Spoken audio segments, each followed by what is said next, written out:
देवकी समप्रभ निर्विघ्नं कुरु मे देव सर्वकार्येषु सर्वदा सर्वमंगलमांगल्ये शिवे सर्वार्थसाधिके शरण्ये त्र्यंबके गौरी नारायणी नमोस्तुते। गुरु ब्रह्मा गुरु विष्णू गुरुदेवो महेश्वरा गुरु साक्षात परब्रह्म तस्मै श्री गुरवे नमः। मी सौ वासंती ठोंबरे, नागपूर। प्रथम परमपूज्य आदरणीय श्री डॉक्टर काकांना साष्टांग नमस्कार करते। उपासनेला दृढ चालवावे, भूदेव संतांसी सदा नमावे, सत्कर्मयोगे वय घालवावे, सर्वामुखी मंगल बोलवावे। अशा या उपक्रमाला अखंड चालविणाऱ्या समितीच्या आदरणीय सौ सविताताईंना साष्टांग नमस्कार करते। ब्रह्मपुरीच्या चातुर्मास समितीच्या वतीने मी आपले सर्वांचे स्वागत करते। प्रास्ताविक व परिचय करून देण्याचे आज मला भाग्य लाभले आहे, त्याबद्दल मी आपण सर्वांच्या चरणी नतमस्तक होते। या चातुर्मासात आपण सर्वजण तुकाराम गाथाचे वाचन करीत आहात, त्याबद्दल थोडेसे सांगायचे म्हणजे तुकाराम महाराजांची गाथा हे एक भक्तिशास्त्र आहे। त्यात त्यांचे शिकवलेले बोल नसून अनुभवाचे बोल आहे। तुकाराम महाराज गाथा वाङ्मयात त्यांनी भारतीय संस्कृतीचे पंचप्राण असलेले धर्म, नीती, भक्ती, अध्यात्म व शास्त्र प्रामाण्य हे सरळ व सोप्या भाषेत आपल्यापर्यंत पोचवले आहे। तुकाराम महाराजांनी आपल्याला विठ्ठलाचे प्रतिमा दर्शन, सगुण दर्शन, अवतार दर्शन, ईश्वर दर्शन, ब्रह्मदर्शन या गाथेतून घडवले आहे। तुकाराम गाथा हे एक मानवी जीवन सफल करणारे शास्त्र आहे। अशा या गाथेतील सरळ सोप्या भाषेत आपले विचार मांडण्यासाठी आज आपल्याला प्रवचनकार हरिभक्तपरायण आदरणीय सौ जयश्रीताई प्रकाशराव सांगवीकर राहणार पुणे लाभले आहेत। त्यांचा परिचय करून देताना मला अत्यंत आनंद होत आहे। चातुर्मास उत्सव समिती ब्रह्मपुरीच्या वतीने मी सौ वासंती ठोंबरे आदरणीय सौ जयश्रीताई सांगवीकरांचे स्वागत करते। सौ जयश्रीताई ह्या मूळच्या विदर्भातील अकोला निवासी आहेत। वेदांत प्रचुर वाणीने वेदांत सहज उलगडून त्या दाखवितात, त्यामुळे परमपूज्य डॉक्टर काकांच्या परिवारात त्या उत्कृष्ट प्रवचनकार म्हणून त्यांचे नाव लौकिक आहे। तसेच परमपूज्य काकांचे वेदांत मोठे तंतोतंत मत मांडणाऱ्या साधिका म्हणून सुद्धा त्यांचे नाव लौकिक आहे। ताईंची सहज ओघवती वाणी, प्रेमळता, श्रद्धा, विश्वास, गुणनिष्ठ इत्यादी अनेक गुणांनी युक्त असे त्यांचे वक्तृत्व श्रोत्यांना साधनेच्या शिखरावर घेऊन जाते। त्या सिद्धहस्त लेखिका पण आहेत। अमृतधारा हा त्यांचा काव्यसंग्रह व वंदुतयाते द्वारा शब्दांनी त्यांना सर्वांसमोर ठेवलेले आहे। अशा सर्वांच्या आवडत्या आदरणीय सौ जयश्रीताई आज श्री तुकाराम महाराज गाथेतील अभंग क्रमांक 1603 सविस्तर समजावून सांगणार आहेत। अभंग हा असा आहे। चंचळी चंचळ निश्चळी निश्चळ वाजवी खळाळ उदकासी, सोपे वर्म परी मन नाही हाती, हा भूतचित्ती भ्रमगाडा, रविबिंब नाही तुटत उदका, छायती ते नका सरी धरून, तुका म्हणे भय घरी रज्जूसाठी, नाही साच पोटी कळले ते। त्याचा अर्थ असा आहे, नदीचे पाणी वारा वाहू लागला म्हणजे चंचळ होते, वारा शांत झाला असता स्थिर होते, जमीन खडकाळ आणि उथळ असली म्हणजे ती पाण्याला खळखळ वाजवीत असते। अर्थात उपाधीच्या संबंधानेच पाण्याच्या ठिकाणी चंचलता, स्थिरता आणि खळखळपणा आहे। एरवी पाणी आपल्याला स्वाभाविक स्वरूपात असतं, त्याप्रमाणे आत्म्याला देहत्रयाच्या उपाधीमुळे जागृती, स्वप्न आणि सुषुप्ती या अवस्था आहेत। एरवी तो आत्मा आपल्या महिमेत आहे। आत्मज्ञान होणे सोपे आहे, पण आपले मन श्रवणादी साधने करण्यास स्वाधीन नसल्यामुळे हे अवघड झाले आहे। अरे रे, केवढा हा माणसाच्या चित्तात गाढा भ्रम आहे की ते देहत्रयालाच आत्मा समजतात।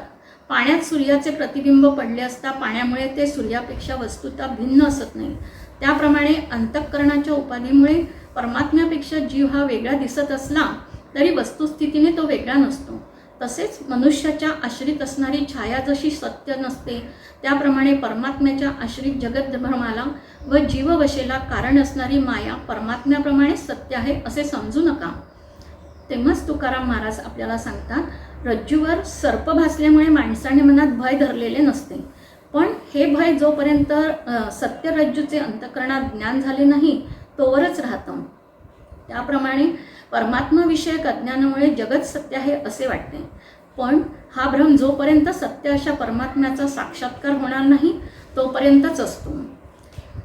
मी सौ जयश्रीताईंना विनंती करते की या 3ऱ्या सत्रातले 45वे पुष्प प्रवचन रूपाने आम्हा सर्वांना घेऊन आपल्या रसाळ मधुर भाषेने गुंफावे. तत्पूर्वी सौ स्वातीताई ठोंबरे नागपूर ह्या आपल्यासमोर भजन सादर करतील. ह्यावर्षी कोरोना महाभयंकर स्थितीमुळे आपण पंढरपूरच्या पांडुरंगाला ना आषाढी एकादशीला जाऊ शकलो ना कार्तिकीला जाणार, पण सौ स्वातीताई अभंग रूपाने त्यांची ही दिंडी पांडुरंग रूपाने आपल्यासमोर घेऊन येत आहे. आपण सर्व वारकरी होऊन त्यांचे भजन ऐकावे. धन्यवाद. जय जय राम कृष्ण हरी, जय जय राम कृष्ण हरी. ग प नि नि सा नि प ग ग म रे नि रे म ग रे नि रे सा. दिंडी आली दारावरी चला पंढरीला जाऊ. दिंडी आली दारावरी चला पंढरीला जाऊ. नाम विठ्ठलाचे घेऊ, नाम विठ्ठलाचे घेऊ. सारे वारकरी हो, सारे वारकरी हो. दिंडी आली दारावरी चला पंढरीला जाऊ. कटेवरी ठेवून हात उभा तिथे पंढरीनाथ. कटेवरी ठेवून हात उभा तिथे पंढरीनाथ. निळे सावळे ते रूपा, निळे सावळे ते रूपा, निळे सावळे ते रूपा. डोळा भरुनिया पाहू, डोळा भरुनिया पाहू. नाम विठ्ठलाचे घेऊ, नाम विठ्ठलाचे घेऊ. सारे वारकरी हो, सारे वारकरी हो. दिंडी आली दारावरी चला पंढरीला जाऊ. भीमातटी वाळवंटी संत उभे दाटी वाटी. भीमातटी वाळवंटी संत उभे दाटी वाटी. भीमातटी वाळवंटी संत उभे दाटी वाटी. कीर्तनात नामारंगे, कीर्तनात नामारंगे. तया सवे नाचू गाऊ, तया सवे नाचू गाऊ. दिंडी आली दारावरी चला पंढरीला जाऊ. दिंडी आली दारावरी चला पंढरीला जाऊ. पुंडलिका ठेवी वीट कैवल्याच थाटे पीठ. पुंडलिका ठेवी वीट कैवल्याच थाटे पीठ. भक्ती मोल देऊन तेथे, भक्ती मोल देऊन तेथे. अनंताचे भावे नेऊ, अनंताचे भावे नेऊ. दिंडी आली दारावरी चला पंढरीला जाऊ. दिंडी आली दारावरी चला पंढरीला जाऊ. नाम विठ्ठलाचे घेऊ, नाम विठ्ठलाचे घेऊ. सारे वारकरी हो, सारे वारकरी हो. दिंडी आली दारावरी, दिंडी आली दारावरी, दिंडी आली दारावरी. चला पंढरीला जाऊ, चला पंढरीला जाऊ. नाम विठ्ठल विठ्ठलाचे घेऊ, नाम विठ्ठलाचे घेऊ, नाम विठ्ठलाचे घेऊ.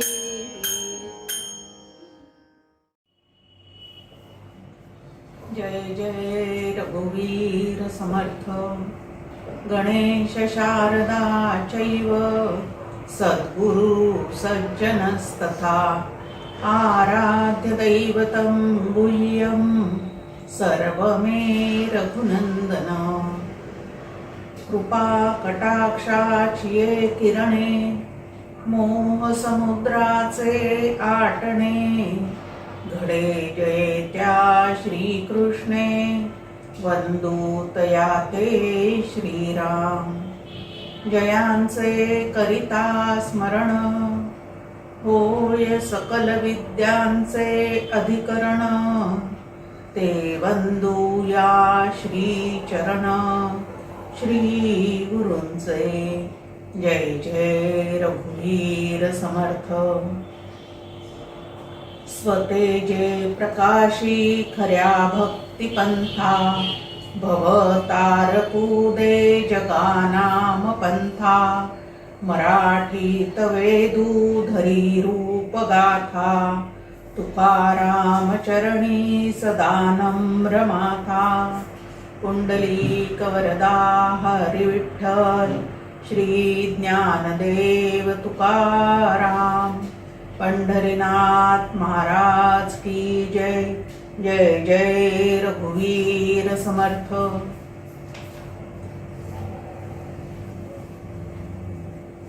चातुर्मासाच्या श्रवण यज्ञामध्ये उपस्थित असलेल्या सर्व श्रोत्यांना मनपूर्वक अभिवादन करते. आदरणीय सौ सविताताई खरवडे व त्यांच्या सर्व सहकाऱ्यांना मनपूर्वक वंदन करते. आज आपल्यासमोर चिंतनासाठी जो अभंग आहे तो तुकाराम गाथेतील, खंदारकर महाराजांच्या तुकाराम गाथेतील 1630 ह्या नंबरचा अभंग आपल्यासमोर आहे.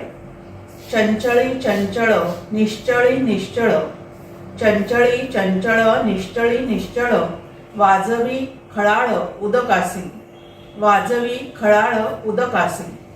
सोपे वर्म परी मन नाही हाती, सोपे वर्म परी मन नाही हाती, हा हा भूत चित्ती भ्रमगाढा, हा हा भूत चित्ती भ्रमगाढा. रविबिंब नाही तुटत उदका, रविबिंब नाही तुटत उदका, छायेची ती नका सरी धरू, छायेची ते नका सरी धरू. तुका म्हणे भय धरी रज्जूसाठी, तुका म्हणे भय धरी रज्जूसाठी, नाही साच पोटी कळले तो, नाही साच पोटी कळले तो. 4 चरणांचाच अभंग, पण परमार्थ क्षेत्राचं खूप मोठं वर्म सांगणारा असा हा अभंग आज चिंतनासाठी आपल्या समोर आहे. या ठिकाणी एक नदीचं उदाहरण तुकाराम महाराजांनी आपल्या समोर दिलेलं आहे की वास्तविक पाहता नदीचं पाणी किंवा तलावातलं पाणी हे अत्यंत संथपणाने त्या ठिकाणी वाहत असतं, राहत असतं. पण ज्या वेळेला त्याच्यामध्ये वायूचा, वाऱ्याचा प्रवेश होतो त्यावेळेला मात्र त्या ठिकाणी आवाज निर्माण होतो आणि ते जे संथ वाहणारं पाणी आहे त्याच्यामध्ये चंचलता निर्माण होते. आणि जमीन जर खडकाळ असेल, जिथून नदीचा प्रवाह वाहतो आहे तिथली जमीन जर खडकाळ असेल, ओबडधोबड असेल, तर त्याच्यावरून ते पाणी वाहत असताना आणि त्यात वारा शिरला असताना त्या ठिकाणी त्या पाण्याचा खळखळ खळखळ असा जो आवाज येतो तो सुद्धा आपल्याला ऐकू येतो. वास्तविक पाहता ही चंचलता आणि हा आवाज या दोन्हीही गोष्टी ज्या आहेत त्या पाण्याच्या ठिकाणी नाही आहेत, परंतु वारा शिरल्यामुळे आणि ओबडधोबड जमिनीमुळे त्या ठिकाणी त्या पद्धतीने चंचलता आणि आवाज या दोन्हीही गोष्टी निर्माण होतात. तुकाराम महाराज म्हणतात त्याप्रमाणे की वास्तविक पाहता आत्मा नावाचं जे तत्व आहे त्याच्या ठिकाणी देहत्रयाच्या असणाऱ्या ज्या जागृती, स्वप्न, सुषुप्ती ह्या अवस्था आहेत त्या वास्तविक पाहता कूटस्थ चैतन्याच्या म्हणजे आत्म्याच्या मुळीच नाहीत. पण तरी सुद्धा जीवात्म्याला मात्र त्या ठिकाणी त्या अवस्था माझ्याच आहेत ह्या प्रकारचा भ्रम झालेला असतो. ह्याचं कारण काय आहे तर देह ह्या उपाधीला तो त्या ठिकाणी चिकटून बसलेला आहे. आता हा आत्मा म्हणजे काय, देहाची उपाधी म्हणजे काय, या गोष्टी थोड्याशा आपण समजून घेतल्या पाहिजेत की खरोखरीच माझं मूळचं स्वरूप काय आहे. मी आत्मा आहे, जीवात्मा आहे का देहात्मा आहे. 3 गोष्टी आपल्या समोर आहेत. एक देहात्मा आहे म्हणजे आपलं जे शरीर आपल्याला पूर्णपणे दिसतं जाणवतं ते एक शरीर आहे. त्याच्या आतमध्ये ते शरीर मी आहे असं म्हणणारा एक जीवात्मा आहे. आणि ह्या दोन्हीही गोष्टी ज्याच्या सत्तेवर आमच्या अनुभवाला येतात असा आतमध्ये कूटस्थ चैतन्य रूपाने आत्मा आहे. म्हणजे एक केवल चेतन तत्व आहे, दुसरं सचेतन तत्व आहे आणि तिसरं जे आहे ते अचेतन तत्व आहे.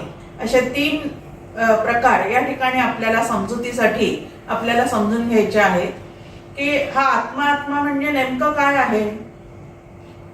तर व्यापक असणारं असं जे परब्रह्म नावाचं तत्व आहे, ज्याला सच्चित आनंद घन असं परमात्म तत्व असं म्हणतात, ते जे तत्व आहे ब्रह्म नावाचं ते सर्वव्यापी आहे, सर्वत्र सदा समत्वाने व्यापून राहिलेलं आहे.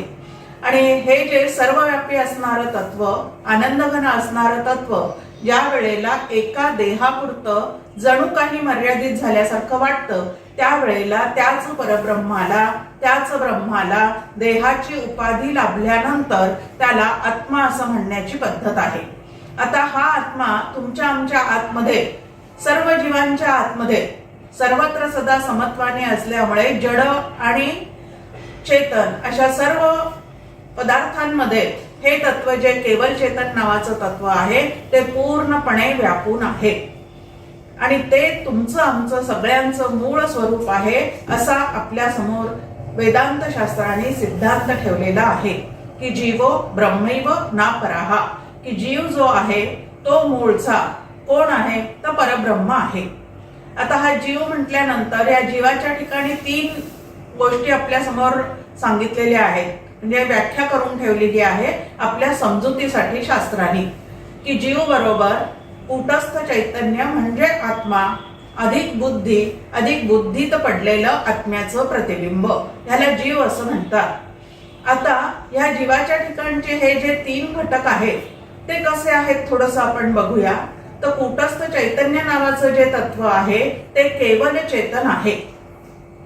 मायेमध्ये बुद्धीमध्ये स्थित झालेला असलं तरी बुद्धीचा आणि मायेचा ज्याला स्पर्श सुद्धा होत नाही असं ते केवल चेतन तत्व आहे. त्याच्यानंतर जी बुद्धी आपल्याला सांगितलेली आहे ती बुद्धी काय आहे तर 5 महाभूतापैकी जे तेज नावाचं तत्व आहे त्या तेज नावाच्या तत्वापासून जी बनलेली आहे, अग्नी नावाच्या तत्वापासून जी बनलेली आहे तिला बुद्धी असं म्हणतात. ही बुद्धी आतमध्ये आहे आणि ही बुद्धी मूळची जी प्रत्येक जीवाची जी मूळची बुद्धी आहे ती अत्यंत स्वच्छ आहे आणि स्वच्छ असल्यामुळे चैतन्याचा प्रकाश जो आहे तो तिच्यामध्ये फाकून राहतो. आता ही मूळची प्रत्येक जीवाची बुद्धी जी आहे ती शुद्ध आणि स्वच्छ आहे आणि त्यामुळे चैतन्याचं ग्रहण करण्याचं एक सहज सामर्थ्य त्या बुद्धीच्या ठिकाणी आहे. मग आता बुद्धी जी आहे ती पंचमहाभूतापैकी एक असल्यामुळे जड आहे म्हणजे अचेतन आहे. आत्मा कसा आहे आपण पाहिलं तर केवल चेतन आहे. बुद्धी जी आहे ती अचेतन आहे म्हणजे जड आहे. आणि या बुद्धीत ज्या वेळेला आत्म्याचं प्रतिबिंब पडतं म्हणजे फाकलेलं असतं, म्हणजे आत्म्याचा ज्ञानप्रकाश ज्या वेळेला या बुद्धीमध्ये पूर्णपणे पसरून राहिलेला असतो त्यावेळेला त्याला बुद्धीत पडलेलं आत्म्याचं प्रतिबिंब म्हणजे चिदाभास असं म्हणतात. आता हे प्रतिबिंब पडतं म्हणजे कसं पडतं तर प्रतिबिंब म्हणल्यानंतर आपल्याला लगेच डोळ्यासमोर आरसा येतो आणि आरशासमोर आपण उभं राहिल्यानंतर आपलं रूपाचं जे त्यामध्ये प्रतिबिंब दिसतं त्याला आपण प्रतिबिंब असं म्हणतो. म्हणजे आपलंच रूप आरशामुळे परत एकदा आपल्याला दिसतं त्याला आपण प्रतिबिंब असं म्हणतो. पण इथं जो प्रतिबिंब नावाचा शब्द आहे तो या पद्धतीचा नाही. तर इथं प्रतिबिंब शब्दाचा अर्थ काय आहे तर आपण पाहतो की दिवा लावतो देवापुढे, त्यावेळेला तो वाऱ्याने विझू नये किंवा वाऱ्याने सारखा फडफड फडफड करू नये म्हणून आपण त्याच्यावर एखादी कंदिलाची काच ठेवतो. आता कंदिलाची काच त्या दिव्यावर ठेवल्यानंतर त्या दिव्याच्या ज्योतीचा जो प्रकाश त्या कंदिलाच्या काचेमध्ये पूर्णपणे फाकून राहिलेला असतो त्याला त्या दिव्याचं त्या काचेमध्ये पडलेलं प्रतिबिंब असं म्हणतात. आता प्रतिबिंब शब्दाचा अर्थ आपल्याला लक्षात येतो की दिव्याचा काचेमध्ये पसरलेला प्रकाश, त्याला प्रतिबिंब म्हणतात. तसं चिदाभास म्हणजे काय आहे तर आत्म्याचा जो ज्ञान प्रकाश आहे, अखंड ज्ञानघन असणारा आत्मा आमच्या आतमध्ये आहे आणि त्याचा जो ज्ञानप्रकाश आहे तो ज्ञानप्रकाश त्या बुद्धीमध्ये पूर्णपणे फाकून राहिल्यानंतर त्या ठिकाणी जे काही निर्माण होतं त्याला आत्म्याचं प्रतिबिंब म्हणजे चिदाभास म्हणजे चैतन्याचा आभास असं म्हटलं जातं. आणि अशा 3 गोष्टी मिळून या ठिकाणी जीव नावाचं तत्व आपल्या समोर स्पष्ट केलेलं आहे. आता या जीव नावाच्या तत्वामध्ये जे कुटस्थ चैतन्य आहे म्हणजे आत्मा आहे, त्या आत्म्याच्या सत्तेवर जीवाला आपल्या स्थूल सूक्ष्म शरीराचा सतत अनुभव सुरू असतो.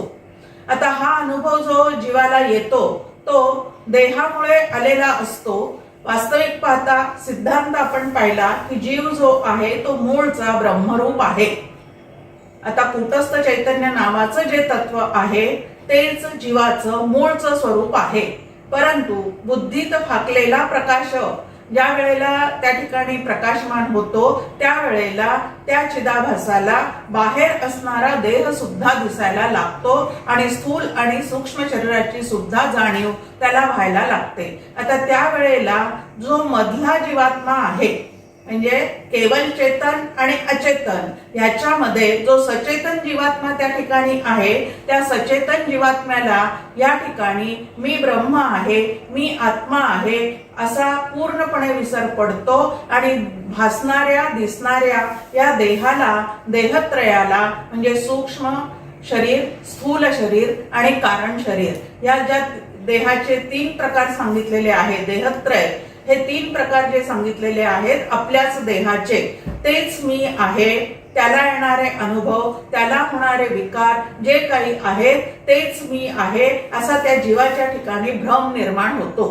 म्हणजे त्याच्या ठिकाणी देहबुद्धी निर्माण होते आणि देहबुद्धीचे नाना धोके असं समर्थांनी स्पष्ट सांगितलेलं आहे की देहबुद्धी तुमच्या आमच्या आतमध्ये जितकी प्रबळ आहे, देहाशी जितकं तादात्म्य तुमचं आमचं चिकटलेलं आहे, त्या देहाच्या ठिकाणी जेवढी आपली आसक्ती निर्माण झालेली आहे त्या आसक्तीमुळेच जीवात्मा सुख आणि दुःख या दोन्ही गोष्टी भोगायला त्याच्या ठिकाणी सुरुवात होते. वास्तविक पाहता तो जर ब्रह्मरूप आहे आणि ब्रह्म जर आनंदरूप आहे तर जीवात्म्याला सतत आनंदाचाच अनुभव सुरू राहिला पाहिजे, कारण तो मूळचा आनंदघनच आहे. परंतु आनंदघन असणारा जीवात्मा ज्या वेळेला स्वतःच्या स्वरूपाला सोडून जड असणाऱ्या अशा देहालाच मी आहे असं समजून बसतो, म्हणजे देहच आत्मा आहे असं त्याच्या ठिकाणी भ्रम निर्माण होतो, तेव्हा त्या भ्रमामुळे चित्तामध्ये अविवेक निर्माण होतो आणि अविवेकाचे फळते दुःख अशी पूर्णपणे वाटणी आपल्या समोर ठेवलेली आहे शास्त्राने की विवेकाचे फळते सुख, अविवेकाचे फळते दुःख.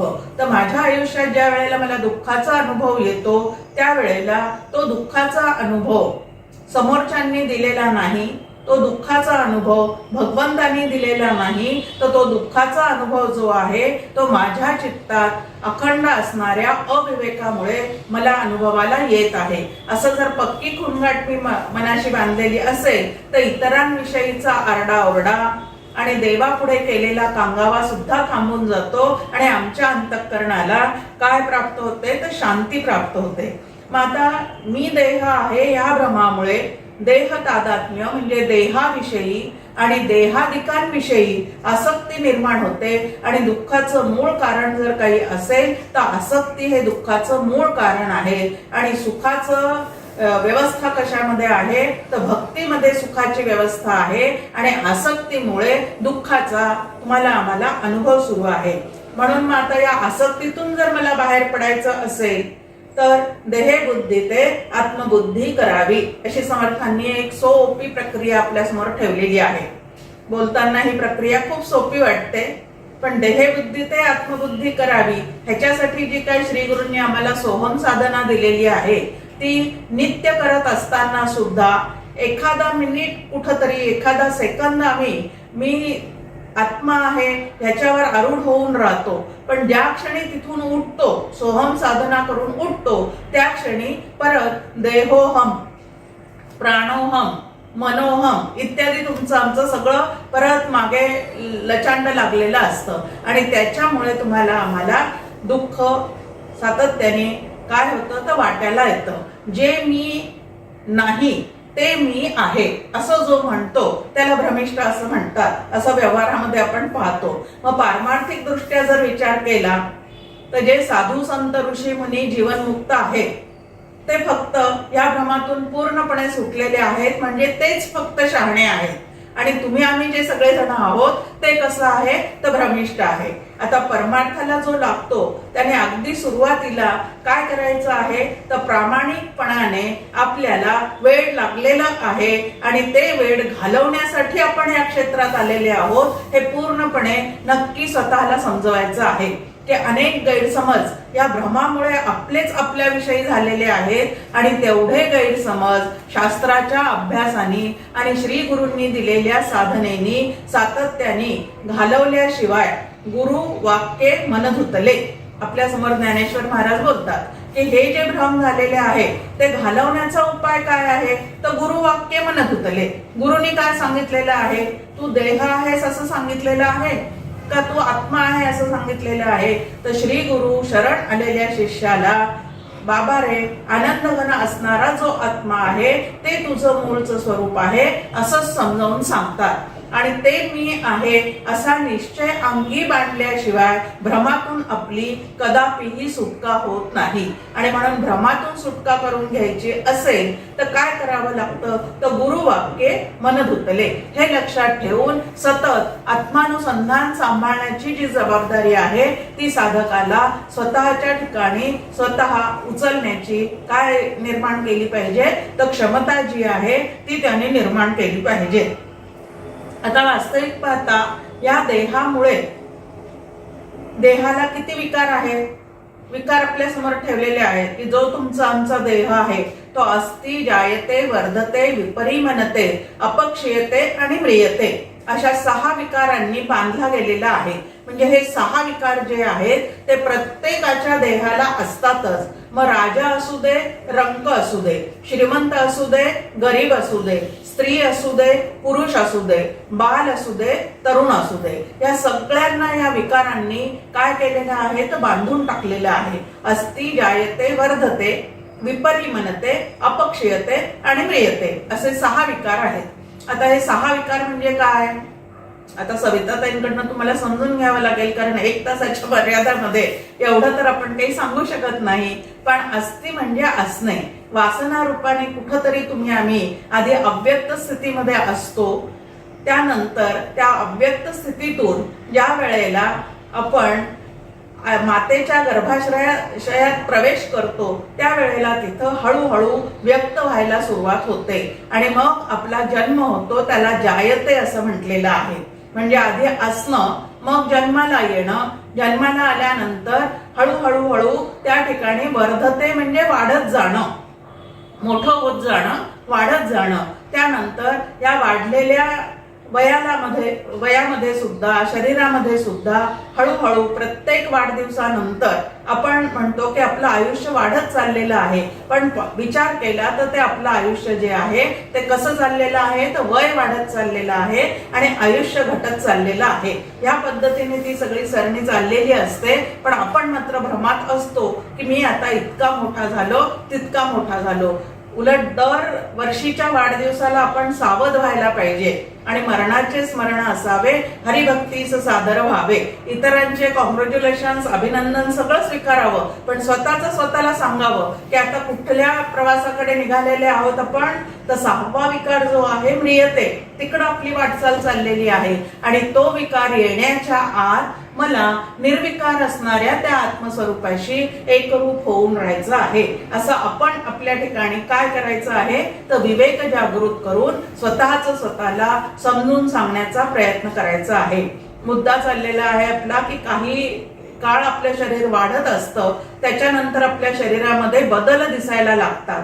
बाल्य अवस्था संपते, तारुण्य अवस्था येते, तारुण्य अवस्था जाते, प्रौढावस्था येते, प्रौढावस्था ही मागे पडते आणि मग वार्धक्याला सुरुवात होते. त्याला विपरिमनते असं म्हटलेलं आहे. आणि वार्धक्याला सुरुवात झाली की अपक्षीयते, म्हणजे एक एक गोष्टीची झीज व्हायला सुरुवात होते. 40 आली की चष्मा लागतो, म्हणजे दृष्टीची क्षमता काय झालेली आहे, कमी झालेली आहे. 60 आली की उठण्या बसण्याचे कार्यक्रम सुरू होतात, म्हणजे गुडघ्यांची पायाची क्षमता काय झालेली आहे तर कमी झालेली आहे. अजून एक 5-10 वर्ष गेले की ऐकण्याची क्षमता कमी होऊन जाते. ह्याप्रमाणे अपक्षीयते. आणि मग अपक्षीयतेला सुरुवात झाली की आता पुढचा विकार जो आहे तो म्रियते हा ठेवलेला आहे. आणि केव्हा कुठे कधी याची मला काहीच कल्पना नाही, पण येणार आहे नक्की. हे लक्षात ठेवून जर अखंड सावध राहून मी आत्मानुसंधान टिकवण्याचा प्रयत्न केला तर अंतिमतीचा गती ह्याप्रमाणे आत्मानुसंधान शेवटच्या क्षणी टिकेल आणि शेवटचा दिवस जो माझा आहे तो गोड होत जाईल. तर या जशा 6 अवस्था जीवाला म्हणजे शरीराला आहेत, त्याप्रमाणे जागृती, स्वप्न आणि सुषुप्ती ह्याही 3 अवस्थांचा रोज तुम्हाला आम्हाला अनुभव आहे. जागा असणं, झोपणं म्हणजे गाढ झोप आणि स्वप्नावस्था, अशा 3 गोष्टी याचा तुम्हाला आम्हाला नेहमी अनुभव आहे.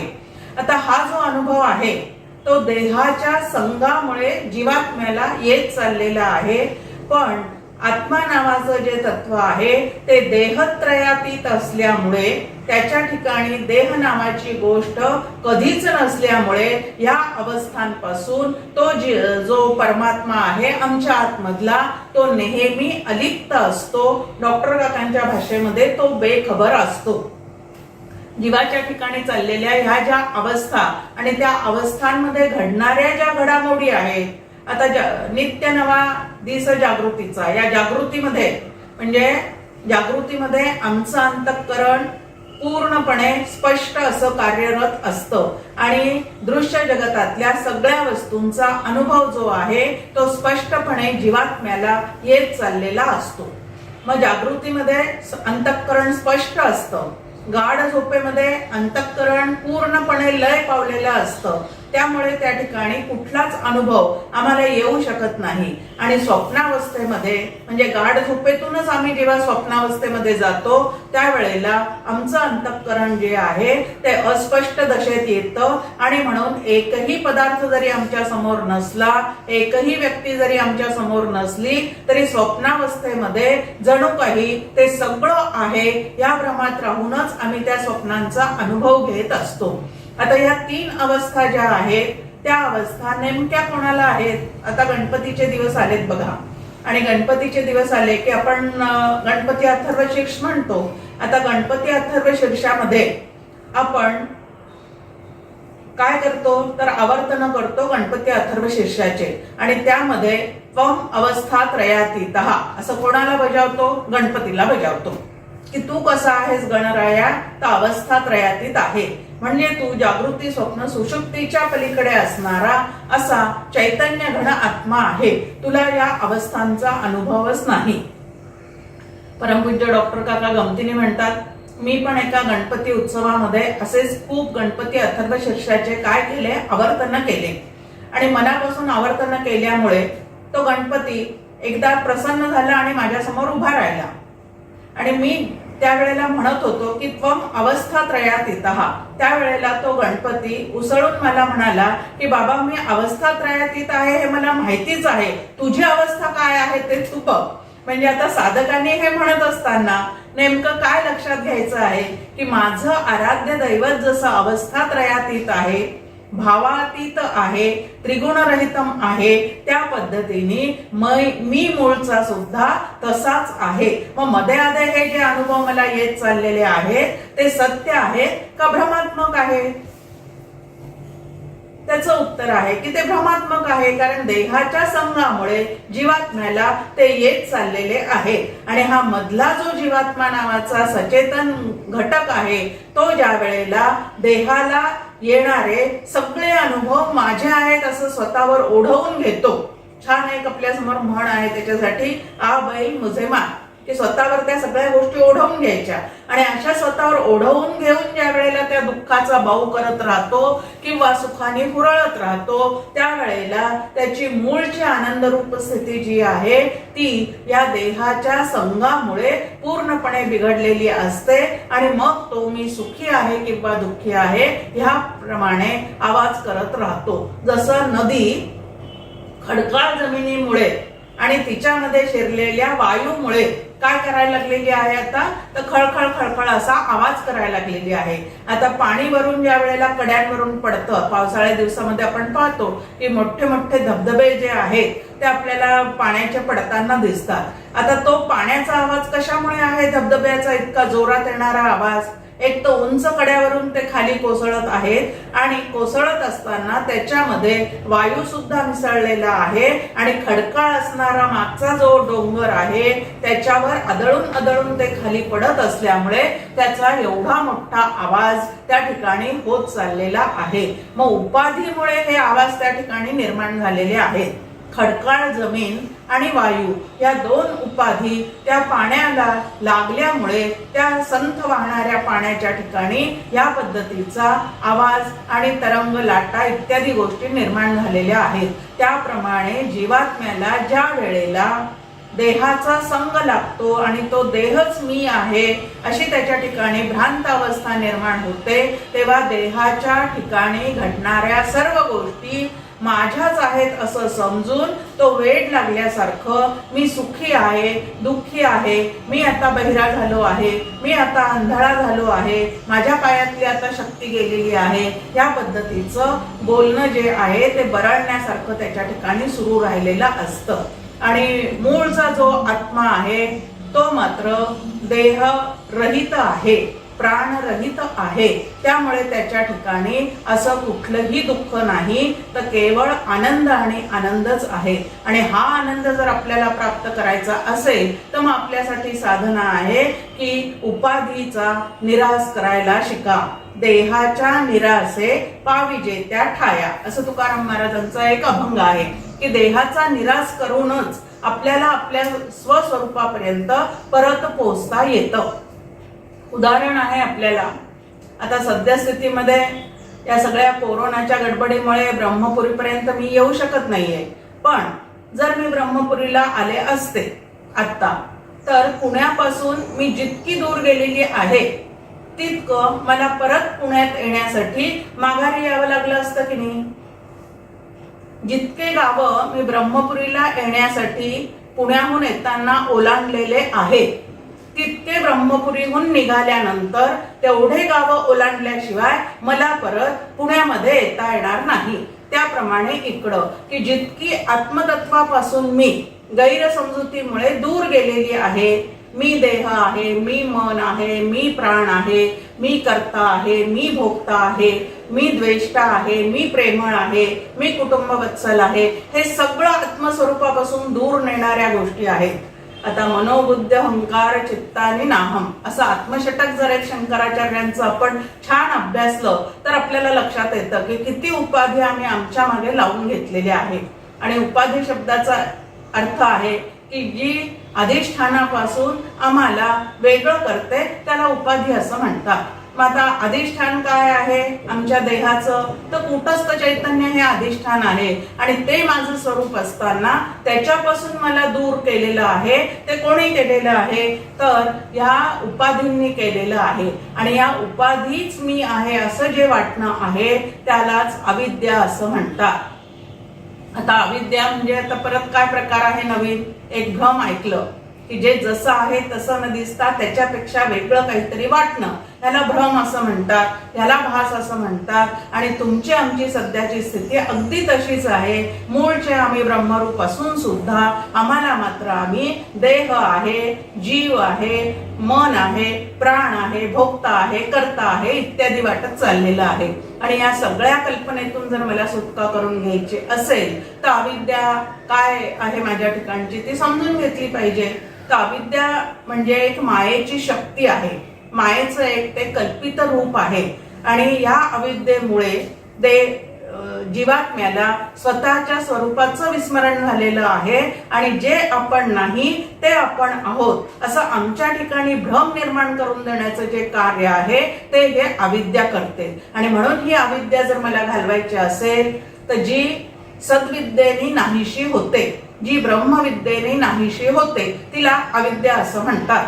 तिला घालवण्याचा उपाय एकच आहे आणि तो म्हणजे ब्रह्मविद्या. आता ही ब्रह्मविद्या कोणाच्या चरणाशी बसून शिकावी लागते तर श्री गुरूंच्या चरणी बसून शिकावी लागते. कारण श्री गुरुच तिचं काय करू शकतात तर आम्हाला दान करू शकतात. इतर नुसते ग्रंथ वाचून ती अविद्या घालवणं हे काही शक्य होत नाही. पण अनुभवाचे बोल ज्या वेळेला आमच्या अंतःकरणापर्यंत पोहोचतात त्यावेळेला मात्र श्री गुरूंपुढे या अविद्येचं काहीही चालत नाही. मग आता या अविद्येचे धर्म काय आहे तर जे दुःखरूप आहे ते सुखरूप आहे असा आमच्या मनामध्ये भ्रम निर्माण करून देणं हे अविद्येचं कार्य आहे. जे मी नाही ते मी आहे असं सतत माझ्या ठिकाणी स्फुरण निर्माण करून देणं हे अविद्येचं कार्य आहे. खूप छान पद्धतीने समर्थांनी मनाच्या श्लोकामध्ये सांगितलेलं आहे. स्फुरे ब्रह्मरे ते जाण सुविद्या आणि स्फुरे कल्पना विषयी ते अविद्या. अविद्या विद्या म्हणजे काय तर देह मी आहे, सुखदुःख भोगणारा मी आहे. या पद्धतीने आमच्या चित्तामध्ये सतत गैरसमज निर्माण करून देण्याचं जे कार्य आहे ते कोण करतं तर ही अविद्या करते. आणि म्हणून जीवाला अविद्या विशिष्ट साभास चेतन असं म्हणतात. मग आता अविद्या विशिष्ट साभास चेतन म्हणजे जीव. मग आता जीवाला जर ब्रह्मरूप व्हायचं असेल तर त्यांनी काय करावं लागेल तर अविद्या घालवण्यासाठी ब्रह्मविद्या जी आहे ती श्री गुरुचरणी बसून काय करावी लागेल तर शिकून घ्यावी लागेल. त्या ठिकाणी आपल्या समोर तुकाराम महाराज सुद्धा म्हणतात की सोपे वर्म परी मन नाही हाती हा हा भूतचित्ती भ्रम गाढा. की हा भ्रम वाढला कशामुळे की अविद्या इतकी आमच्यावर जबरदस्त पगडा कावर टाकून बसलेली आहे. मग आमचं मन जे आहे ते अजून ब्रह्मविद्येकडे वळत नाही, ते संत संगतीमध्ये श्रवण करायला जात नाही, त्या मनाला श्रवणाची आवड उत्पन्न झालेली नाही. बाकी हजार गोष्टी ते करतं परंतु संत संगतीत जाऊन जोपर्यंत श्रवण घडत नाही तोपर्यंत अविद्या म्हणजे नेमकं काय, तिचा निराश कसा करायचा आहे, आम्हाला झालेले जे भ्रम आहेत त्या भ्रमातून आमची सुटका कशी करून घ्यायची आहे ते आम्हाला कसं कळणार आहे. जसं व्यवहारामध्ये एखाद्याला जर भ्रम झालेला दिसला तर त्याला कुठं मानसोपचार तज्ञाकडे तरी नेलं जातं किंवा एरवड्यासारख्या एखाद्या ह्याच्यामध्ये तरी टाकलं जातं की जिथं त्यांना दुरुस्त करण्याची व्यवस्था आहे. मग आता इकडे जे आम्हाला भ्रम झालेले आहेत, जे जसं आहे तसं न दिसता त्याच्याऐवजी काहीतरी वेगळं दिसणं याला भ्रम असं म्हणतात. आणि असा भ्रम जर माझ्या चित्ताला झालेला असेल तर हे भ्रम घालवण्यासाठी आमच्या ठिकाणी जे वेगळे वेगळे मानसोपचार तज्ञ आहेत त्यांचं नाव आहे. व्यवहारामध्ये जसं एखाद्याला भ्रम निर्माण झालेला असेल तर मानसोपचार तज्ञाकडे म्हणजे वेड लागलेला असेल एखाद्याला तर मानसोपचार तज्ञाकडे जाऊन काही उपचार केले जातात. तसं आम्ही पारमार्थिक दृष्ट्या जे काय भ्रमिष्ट झालेले आहोत त्या भ्रमाला दुरुस्त करण्यासाठी कोणाकडे जावं लागेल आम्हाला तर तुकाराम महाराज आहेत, एकनाथ महाराज आहेत, समर्थ रामदास स्वामी आहेत, परमपूज्य डॉक्टर काका आहेत, परमपूज्य मंदाताई आहेत, त्यानंतर तुकडोजी महाराज आहेत. असं कुठल्या तरी एखाद्याकडे जाऊन आम्ही अविद्या म्हणजे काय, भ्रम म्हणजे काय, या भ्रमापासून माझी सुटका कशी होईल हे अत्यंत शरणागत होऊन ज्या वेळेला त्यांना त्या ठिकाणी विचारू त्यावेळेला त्याच्यावरचे उपाय संत जे आहेत ते आम्हाला अगदी मनापासून सांगतील. आणि ह्याच एका उपायाने आम्हाला अज्ञानातून आणि अविद्येतून स्वतःची जी काही आहे ती सुटका करून घेता येते. आणि आपल्याला असं लक्षात येतं की ही सुटका करून घेण्यासाठी आम्ही व्यवहारामध्ये अनेक उपाय योजतो आणि करतो. दुःख जर आम्हाला खूप वाटायला येत असेल प्रपंचामध्ये, तर दुःखाचा निराश करण्यासाठी, दुःखाला काही काळ तरी बाजूला करण्यासाठी म्हणून माणूस काय काय उपाय करतो.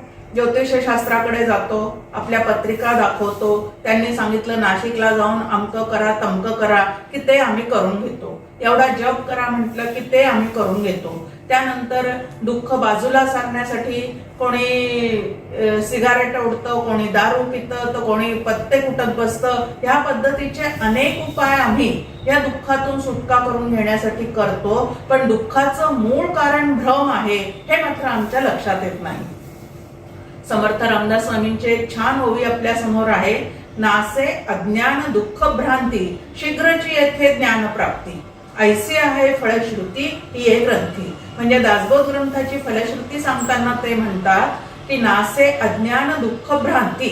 इथं आपल्या समोर कारण मीमांसा त्यांनी ठेवलेली आहे की दुःख कशामुळे आहे तर भ्रमामुळे आहे, भ्रम कशामुळे आहे तर अज्ञानामुळे आहे, अज्ञान कशाचं आहे तर स्वस्वरूपाचं आहे. आणि स्वस्वरूप न जाणल्यामुळे विपरीत गोष्टींनाच मी माझं स्वरूप समजून बसते आणि त्या विपरीत गोष्टींशी तादात्म्य पावल्यानंतर जीवनामध्ये दुःखाशिवाय दुसरा कुठलाच अनुभव राहत नाही. सुख सुख म्हणत आहे, दुःख ठाकून आले, या पद्धतीने सतत सुखाचा शोध घेणाऱ्याला दुःख सामोरं येत जातं. मग ह्या पद्धतीचं सुख दुःखांचे खेळ न खेळता मला अखंड आनंद रूप व्हायचं असेल तर त्यासाठी संतांकडे जाणे आणि श्रवण करणे हा एकमेव उपाय आहे.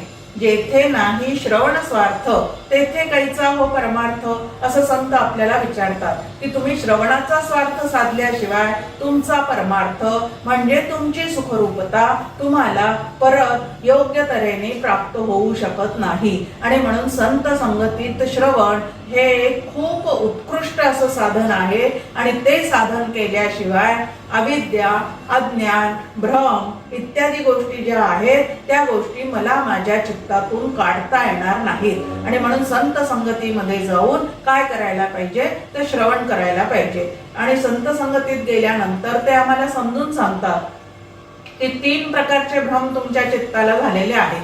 एक म्हणजे तुम्ही आत्मरूप असताना सुद्धा, ब्रह्मरूप असताना सुद्धा स्वतःला देह समजून बसलेले आहात, हा पहिला भ्रम.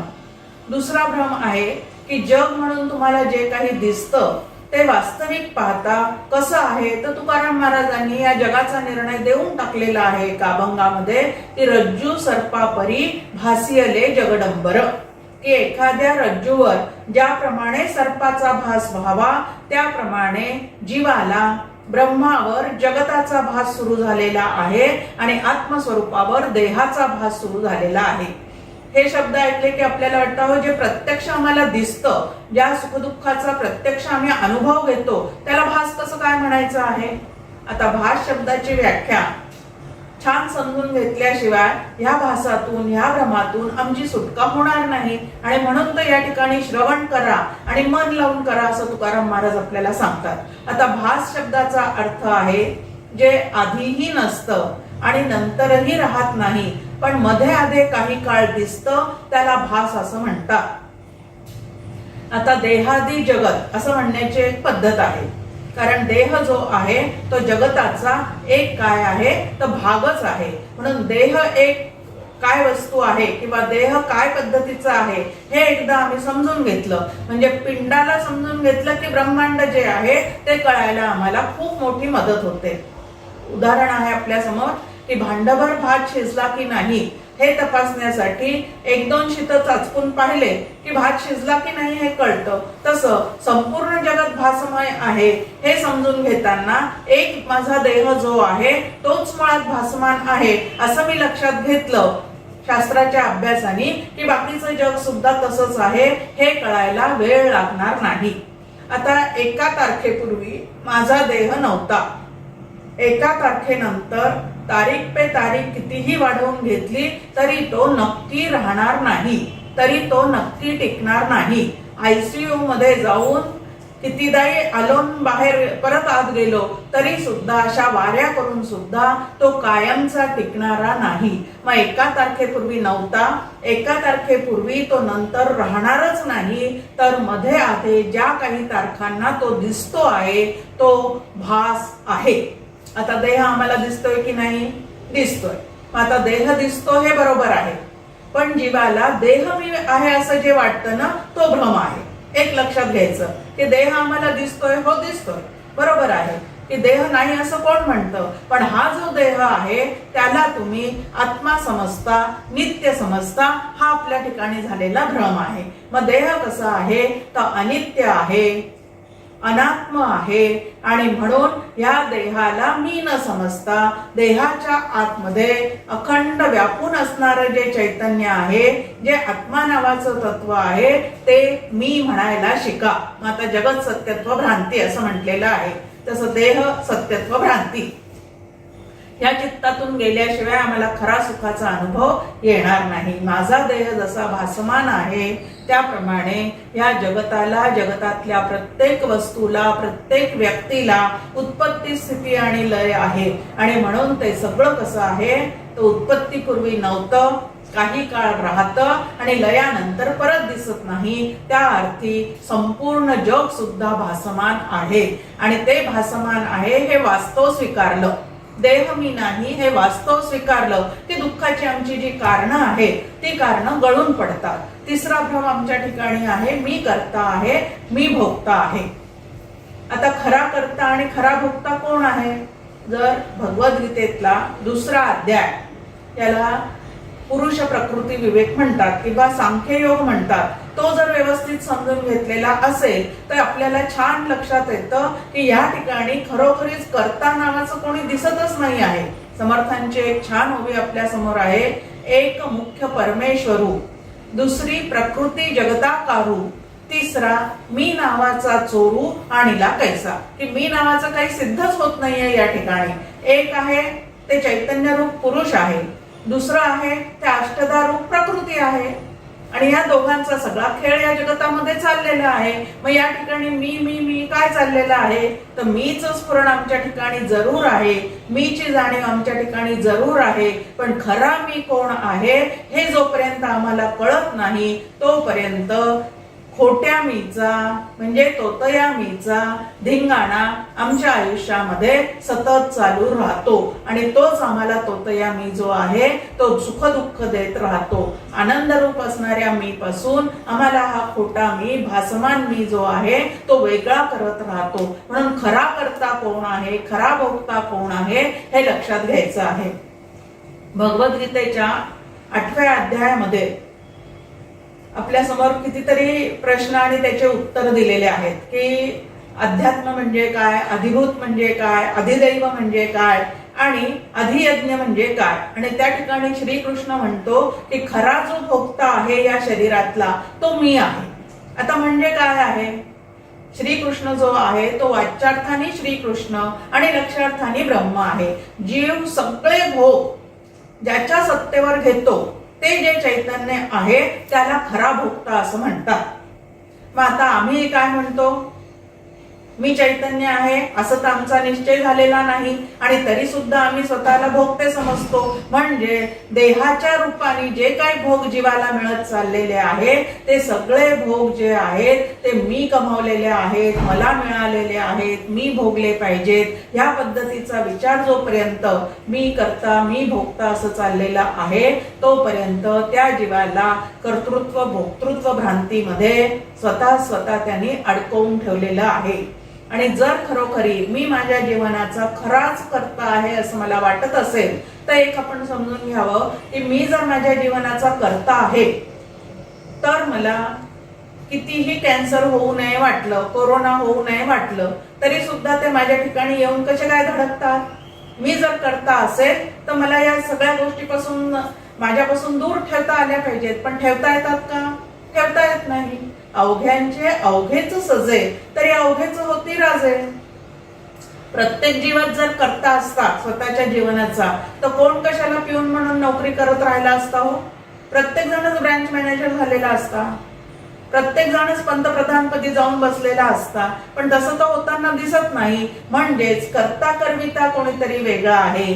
माझ्या माध्यमातून जरी कृती घडताना दिसत असल्या तरी ह्या जीवनाचा कर्ता करविता जो आहे तो कोणीतरी वेगळाच आहे.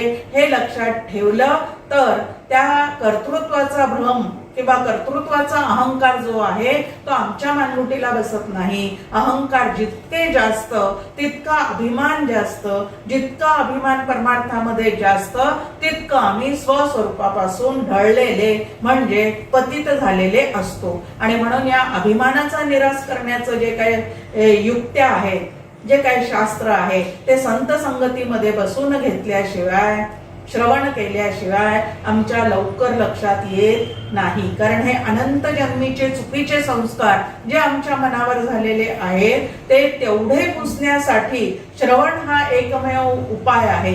श्रवण करता करता जे आधी नाहीसं वाटत होतं ते आता ज्या अर्थी इतके संत एकाच गोष्टीविषयी सारखं निरूपण करतात त्या अर्थी माझं वाटणं चुकीचं असू शकतं. आणि एवढे संत ज्या वेळेला एकाच गोष्टीविषयी सांगतात तेव्हा त्यांचं म्हणणं खरं असलं पाहिजे असं आतमध्ये कुठंतरी वाटायला सुरुवात होते. नंतर आपलं वाटणं बाजूला जातं आणि त्यांनी जे सांगितलेलं आहे त्याचे ठसे अंतःकरणावर आपल्या ज्या वेळेला दृढ असे उमटत जातात त्यावेळेला आपल्या परमार्थाला खरी अशी सुरुवात झालेली असते.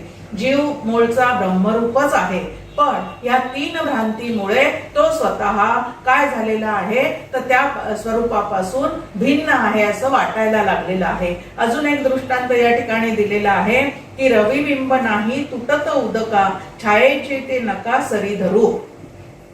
की ही अविद्या आणि ही माया हे जरी तुम्हाला आम्हाला ग्रासताना दिसत असले तरी मुळातच ते कसे आहेत तर माया शब्दाचा अर्थ जी मुळात नाही ती, आणि त्या मायेचं एक स्वरूप अविद्या आहे. मग आता जी मुळात नाही ती माया आम्हाला अडकवून कशी काय ठेवू शकते? पण भ्रम तर आम्हाला झालेला आहे.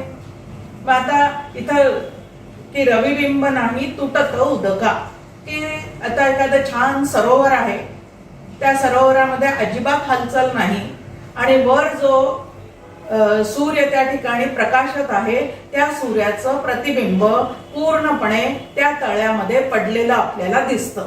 आता प्रतिबिंब पडलेलं आपल्याला जरी दिसत असलं ते कशामुळे पडलेलं दिसतंय तर तळ्यामुळे पडलेलं दिसतंय. पण प्रतिबिंबामुळे आपल्याला आता 2 सूर्य दिसतात, एक वर असणारा बिंबरूप सूर्य आणि एक प्रतिबिंबित झालेला म्हणजे पाण्यात प्रतिबिंबित झालेला दुसरा सूर्य. तरी सुद्धा सूर्य मुळात 2 पद्धतीने झालेला आहे का? उत्तर आपण शोधून काढायचं आता की सूर्य मुळात 2 पद्धतीने झालेलाच नाही, पण पाणी या उपाधीमुळे तो एकच असणारा सूर्य आता 2 ठिकाणी आपल्याला असल्यासारखा दिसतो आहे. एक पाण्यातला आहे आणि एक वरचा पूर्णपणे आकाशात दिसणारा आहे. मग आता त्याच पद्धतीने इकडं पण समजून घ्यायचंय की ब्रह्म नावाचं तत्व एकच आहे, पण इकडं जसं तळ्यामुळे 2 प्रतिबिंब दिसत आहेत त्याप्रमाणे इकडं मायेमध्ये प्रतिबिंबित झालेलं जे ब्रह्म आहे त्याला आम्ही ईश्वर असं म्हणतो आणि अविद्येमध्ये जे प्रतिबिंबित झालेलं ब्रह्म आहे त्याला आम्ही अविद्या असं म्हणतो. म्हणजे 2 अर्से या ठिकाणी आहेत आणि त्या 2 अर्शामुळे एकच ब्रह्म आम्हाला ईश्वर रूप आणि जीवरूप भासायला लागलेला आहे. पण वास्तविक पाहता इकडं जसा सूर्य एकच आहे तसं इकडं सुद्धा ब्रह्म नावाचं तत्व एकमेव अद्वितीय असून पूर्ण घनदाट भरलेला आहे. हरिपाठामध्ये आपल्या समोर आहे की जीव शिव समा, चैतन्य नावाचा आत्मा कसा आहे तर जीव शिव समा, की तो पूर्णपणे जीवात आणि शिवात एकच पूर्णपणे भरून राहिलेला आहे. त्याचे भाग झालेले नाही, त्याचे भाग होणं कदापिही शक्य नाही कारण तो घनदाट आहे, तो अवयव रूप नाही, त्यामुळे त्याचे भाग होण्याची कधी शक्यताच नाही. मग असं घनदाट असलेलं ते तत्व मी आहे असं ज्या वेळेला आपल्याला लक्षात येईल त्यावेळेला त्या सुखरूप असणाऱ्या परमानंदाचा अनुभव जो काही आहे तो तुम्हाला आम्हाला येऊ शकतो. आता इकडं जसं काय आहे तर पाण्याच्या आश्रित होऊन ते प्रतिबिंब आपल्याला दिसतंय, तसं इकडं मायेच्या आणि अविद्येच्या आश्रित झाल्यामुळे आपल्याला आपण त्याच्यापासून वेगळं असल्यासारखं दिसायला लागलेलं आहे. पण ही जी माया आहे ते इथं तुकाराम महाराज छान म्हणतात की ही माया कशी आहे, तर आपल्या शरीराची दुपारी आपल्याला जशी सावली दिसते, आता सावली दिसते पण ती सावली खरी आहे का? खरी नाहीये. दिसते खरी पण खरी नाहीये. तसं माया नावाची जी गोष्ट आहे, अविद्या नावाची गोष्ट जी आहे, ती जरी जीवाला सद्यस्थितीत भासत असली, दिसत असली, तरी स्वरूपाने मात्र ती कशी आहे, तर स्वरूपाने ती आभासिक आहे, मुळात नाहीच. काही काळ येऊन भासमान होणारी आहे. म्हणजे काही काळ येऊन भासमान होणारी आहे, तिला सत्य समजलं नाही की चित्तातले सगळे भ्रम आमच्या निघून जाऊ शकतात. मग इथं परत उदाहरण दिलेलं आहे की तुका म्हणे भय धरी रज्जूसाठी, नाही साच पोटी कळले तो. रज्जू सर्पाचा दृष्टांत श्रद्धेय म्हणतातही नेहमी म्हणतात की जिथं वेदांताच्या चर्चा चाललेल्या असतात तिथं रज्जू सर्प आल्याशिवाय ती चर्चा पूर्ण होऊ शकत नाही. आता आजचा अभंग आणि उद्याचा अभंग दोन्हीही ठिकाणी तुकाराम महाराजांनी रज्जू सर्पाचा दृष्टांत आणलेला आहे. आणि कशासाठी हा दृष्टांत वारंवार आपल्या समोर येतात की त्या दृष्टांताद्वारे आपल्याला जो दृष्टांत म्हणजे सिद्धांत आहे तो समजून घ्यायचा आहे. आता रज्जूवर सापाचा भ्रम जीवाला केव्हा होतो, एक आपल्या समोर आता उदाहरण की केव्हा होतो जीवाला रज्जूवर सर्पाचा भ्रम, तर एक तर तिथं पडलेली रज्जू स्वरूपात आहे हे त्याला माहिती नाही. दुसरं, ती जी पडलेली रज्जू आहे त्याच्यावर पुरेसा उजेड नाही, पुरेसा प्रकाश नाही, म्हणजे अंधुक प्रकाश त्या ठिकाणी आहे. आणि म्हणून जाणाऱ्या एखाद्या वाटसरूला त्या ठिकाणी लांब असं पडलेलं काहीतरी दिसतं, त्यावेळेला तिथं आणि वाऱ्याने जर ते हल्लेलं दिसलं तर मग नक्कीच त्या ठिकाणी त्याला साप आहे असं वाटतं. कशामुळे, तर तिथं पुरेसा प्रकाश नाही, तिथं अंधकार आहे आणि थोडासा याच्या समजुतीमध्ये घोटाळा आहे. आणि म्हणून त्याला रज्जू न दिसता काय दिसलेलं आहे, तर साप दिसलेला आहे. तसं अविद्येच्या आणि अज्ञानाच्या अंधुक प्रकाशामध्ये आम्हाला आत्म्याऐवजी देह दिसतो आणि ब्रह्माऐवजी जग दिसतं. पण ज्या वेळेला आम्हाला त्या ठिकाणी रज्जूवर सर्प भासतो त्यावेळेला जीव आरडाओरडा करतो भीतीमुळे, कारण सर्प म्हणला की तो विषारी असतो आणि त्याने डंख केला की आपल्याला काय होऊन जाणार आहे, तर मृत्यू येणार आहे असं भय त्याच्या अंतःकरणामध्ये कुठंतरी असतं. आणि म्हणून तो आरडाओरडा करतो, इथं साप आहे, इथं साप आहे. मग आजूबाजूचं कोणीतरी टॉर्च घेऊन येतं, कंदील घेऊन येतं आणि कुठे तुला दिसला दाखव बरं असं म्हणल्यानंतर त्या ठिकाणी ते उजेड दाखवतात आणि मग लक्षात येतं की तिथं साप नव्हताच. तर काय होतं त्या ठिकाणी, तर अशी लांब अशी रज्जू पडलेली आहे, म्हणजे दोरखंड पडलेला आहे. आणि त्या दोरखंडावर ह्या पाहणाऱ्याला काय झालेलं आहे, तर सर्पाचा अध्यास झालेला आहे. आता अजून एक वेगळी भाषा शास्त्राची, रज्जू अधिष्ठान आहे, त्याच्यावर भासलेला सर्प जो आहे तो अध्यस्त आहे. आणि रज्जू ऐवजी सर्प दिसणे याला अध्यास असं म्हणतात. आणि असा जो अध्यास आहे, असा जो भ्रम आहे, असा जो वेडेपणा आहे, आता वेडेपणा म्हटलं की अगदी आपल्या जवळ आली ही गोष्ट, अध्यास वगैरे न म्हणता वेडेपणा आहे असं म्हटलं की हा वेडेपणा एकदा चित्तातून काढून टाकला, मग श्री गुरूंनी दिलेल्या विचारांच्या ज्ञान प्रकाशामध्ये ज्या वेळेला आपल्याला देहाऐवजी आत्मा दिसतो आणि जगाऐवजी ब्रह्म दिसतं, त्यावेळेला त्या श्री गुरूंनी दिलेल्या उजेडातच आपण सत्य काय आहे ते समजू शकतो. आणि म्हणून आपल्या ठिकाणी आहे की श्रवणाला अत्यंत मोलाचं असं स्थान आहे. पहिली साधना, पहिली जी भक्ती आहे त्याला श्रवण भक्ती असं म्हणतात. आणि ती श्रवण भक्ती जर यथार्थ झाली तर ह्या तऱ्हेचे सगळे भ्रम जे आमच्या चित्तातले आहेत ते चित्तातले भ्रम निघून जातात. आता रज्जू सर्पाप्रमाणे समर्थ रामदास स्वामी पण त्या एक उदाहरण देतात की काटकीवरी सर्प भासला, एके ओळखिला एके भ्याला. खूप छान पद्धतीने की ज्याला माहिती आहे किंवा ज्यांनी ओळखलेलं आहे की हा भ्रम झालेला आहे, तिथं सर्प मुळातच नाहीये, तर तिथं काय आहे, एक वाळलेली काडी पडलेली आहे आणि वाऱ्यामुळे ती थोडीशी हल्ल्यामुळे अंधुक प्रकाशात आपल्याला काडीऐवजी त्या ठिकाणी सर्प भासलेला आहे. ज्यांनी ओळखलं त्याला त्या ठिकाणी भयाची बाधा होत नाही आणि जो त्याला काटकी न समजता सर्प समजतो तो मात्र त्या काडीची ओळख पटेपर्यंत भयाने काय झालेला असतो, तर ग्रस्त झालेला असतो. त्या भयामुळे त्याच्या अंतःकरणाला दुःखाचा अनुभव येतो. मग आता सुखदुःखाचे अनुभव आम्हाला का बरं येतात? भ्रमामुळे येतात. मग आता हा भ्रम घालवण्याचा उपाय काय आहे? तर भ्रम घालवण्याचा उपाय, अविद्या घालवण्याचा उपाय ब्रह्मविद्या आहे. ही ब्रह्मविद्या आम्हाला कुठे मिळू शकते? तर संत संगतीमध्येच तिचे जे काय आहेत ते सगळे वर्म आम्हाला जाणता येतात आणि मग 4 देह म्हणजे मी नाही असा अभ्यास करता करता देहाच्या निरासे पावी जेते ठाया या पद्धतीने आम्हाला साधना आमच्याशी लावून घेऊन जुळवून घेता येते आणि अशी साधना केल्यानंतर देहाचा निरास पूर्ण झाल्यानंतर जे काही असतं त्याला स्वतःचं स्वरूप असं म्हणतात. ते स्वरूप जे आहे ते अत्यंत आनंदघन आहे. कारण त्या ठिकाणी शरीर नसल्यामुळे देहादी दुःख नाही, जग त्याच्या ठिकाणी नसल्यामुळे जगाकडून येणारे आधिभौतिक सुद्धा दुःख नाहीत आणि मन त्याच्या ठिकाणी नसल्यामुळे कल्पना करून ओढवून आणलेले आधिदैविक दुःख सुद्धा नाही. मग त्रिविध तापातून स्वतःची सुटका करून घ्यायची असेल तर अवस्थात्रयातून आमची सुटका करून झाली पाहिजे, देहत्रयातून आम्ही आमची सुटका करून घेतली पाहिजे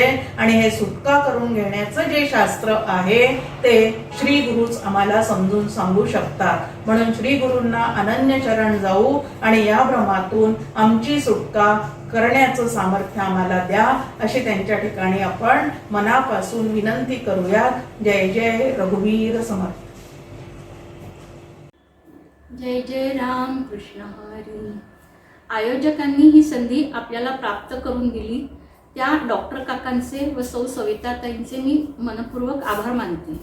प्रवचनकार म्हणून लाभलेल्या ब आदरणीय सौ जयश्रीताईंनी हा अभंग सरळ सोप्या मधुर भाषेत आपल्याला समजावून सांगितला. त्यांचे मी चातुर्मास उत्सव समिती ब्रह्मपुरीच्या वतीने आभार मानते. आपण सर्व श्रोत्यांनी हे प्रवचन मनपूर्वक ग्रहण केले त्या श्रोत्यांचेही मी आभार मानते. आपण सर्वजण पुढेही असाच प्रतिसाद देत राहू त्याबद्दल मी सर्वांची आभारी आहे.